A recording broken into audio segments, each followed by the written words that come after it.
In North Carolina, it is a Class I felony to discard litter that is a hazardous waste. Now, sounds simple enough, right? But what if you don't know that what you are discarding is defined as hazardous? A recent North Carolina court case shined the light on this question of ambiguity in the state's criminal code and the larger issue of the need to catalog, organize, and clarify these statutes. Mike Schietzelt is a criminal justice fellow with the Locke Foundation. He's been studying all of this, joins us to talk a little bit more about it. Mike, welcome to Carolina Journal Radio. Thank you. So what is the criminal code? For someone like me who's not an attorney, when I hear the word criminal, I think rape, robbery, murder, things like that. But it's not exactly that, is it? No, it's the criminal code in North Carolina is, in a sentence, it's everything that is a crime. So in North Carolina, we have actually thousands of crimes that are defined, many by the General Assembly, some by administrative bodies, and many by local ordinance. So all of these crimes constitute the criminal code. We have a chapter in the general statutes, Chapter 14, which is supposed to be the criminal chapter, but of course we have crimes scattered throughout more than 140 chapters of the criminal or of the general statutes, and we have crimes in every local county ordinance. So they are everywhere. Everywhere. So they're not all in one place. So if I said to you, okay, Mike, show me the state's criminal code, you couldn't say, here it is, and slap the book on the table. No, I couldn't hand you a stack of papers. It'd be more like pointing to a fog. Okay. So some of these crimes might be violent, some are nonviolent, some are regulatory. It's just kind of a hodgepodge of everything that's everywhere. Absolutely. Why have you taken such an interest in this issue? Well, in a quick, nice, neat little package, the criminal code in North Carolina, as it is in most states, is ineffective, it's inefficient, and it's unfair. When we have rules that don't clearly define what is right and what is wrong, then it leads to people becoming accidental criminals. It leads to prosecutorial abuse. And it leads to, as in this case, clear wrongdoing that isn't punished.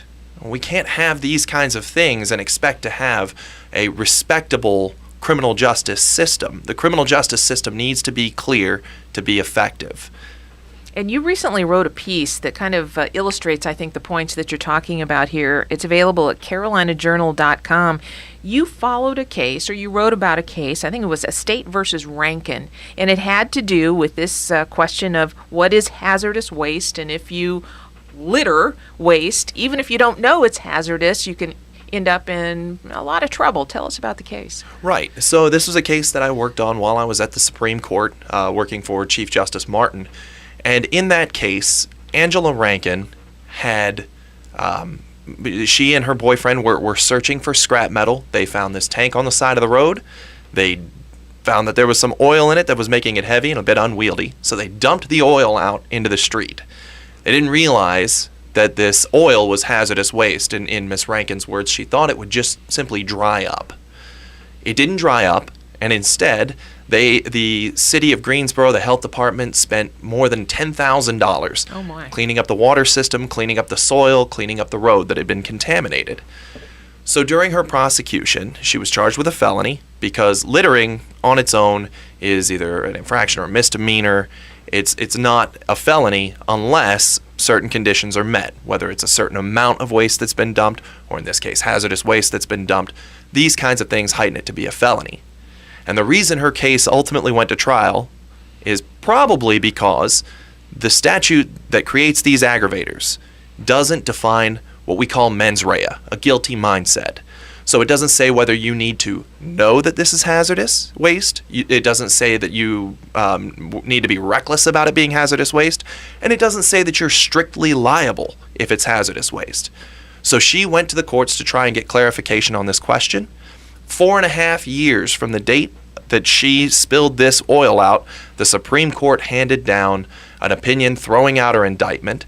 And so after 4.5 years, no one was punished for this oil being dumped, and we still don't have an answer for that question that initially sent this thing to trial in the first place. one would think that, again, as a non-attorney, thinking that if something makes its way to the state Supreme Court, that they're going to answer the ultimate question. I mean, isn't that the whole point of a case making its way through the system to the ultimate arbiter, the state Supreme Court? So how is it possible that we still don't know the answer to the question? Well, courts generally like to keep their holdings narrow, and if they can, they will punt on an issue. The court here didn't even have to punt because they didn't appeal that question. They appealed to the Court of Appeals saying that the indictment was flawed. And so the indictment, this was a second issue with this statute.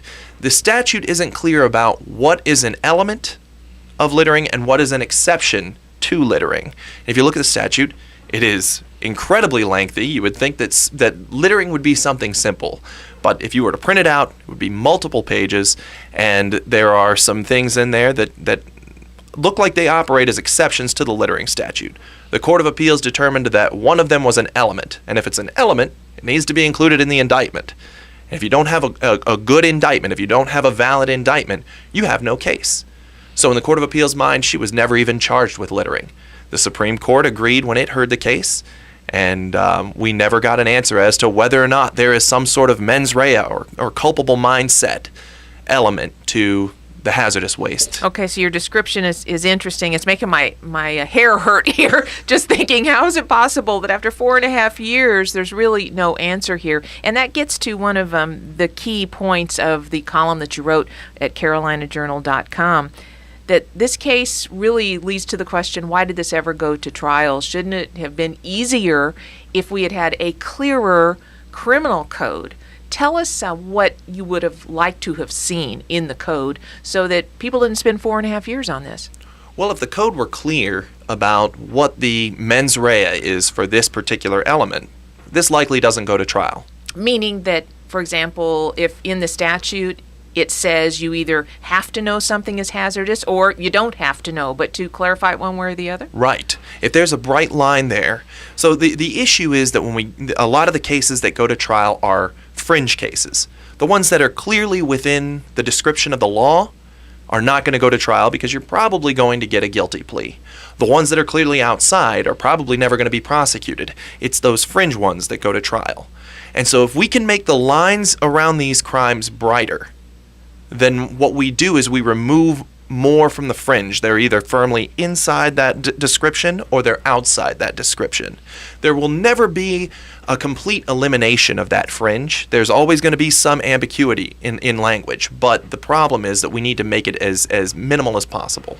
Is it even possible to take a look and gather up everything from everywhere and have the criminal code be clarified? It is, and what we need to do is we need to have experts take a look at this, because a lot of what we're working on are 18th century descriptions of these crimes and trying to adapt them to the 21st century.